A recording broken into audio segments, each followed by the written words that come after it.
রাধে রাধে, জয় মহাকাল। আমি astrologer doctor Snehal রয়, অ্যাস্ট্রোভার্সের তরফ থেকে আপনাদের সকলকে স্বাগত জানাই।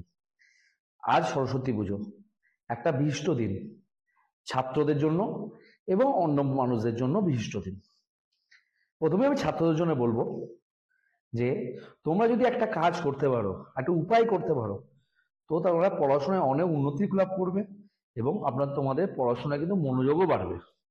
প্রথমত, তোমরা যে ঘরে পড়াশোনা করছো সেই ঘরে যদি সরস্বতী যন্ত্র লাগাতে পারো, তাহলে দেবীর মা সরস্বতীর কৃপায় অনেক উন্নতি লাভ করবে এবং মনোযোগও বাড়বে। আর অন্যদের জন্য বলবো, কারো যদি রাহুর দশা থাকে বা অন্তর্দশা থাকে, তাহলে তারা জব নেবে আর নারকেল আর নীল একটা পটলি বানাবে, ওটা দিয়ে। আর সেই পটলিটাকে সরস্বতী মা সরস্বতীর কাছে পুজো দিয়ে তারপর ওটা বিকেল বেলা বা কালকে ওটা কোনো বাইরের দেবী মার মন্দিরে অর্পণ করে দেবে।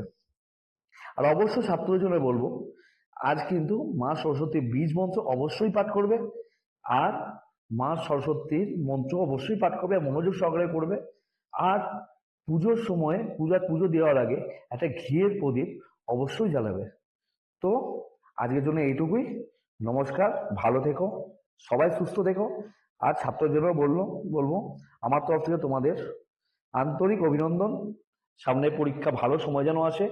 আর সরস্বতী পুজোর জন্য আন্তরিক অভিনন্দন ও শুভেচ্ছা সবাইকে।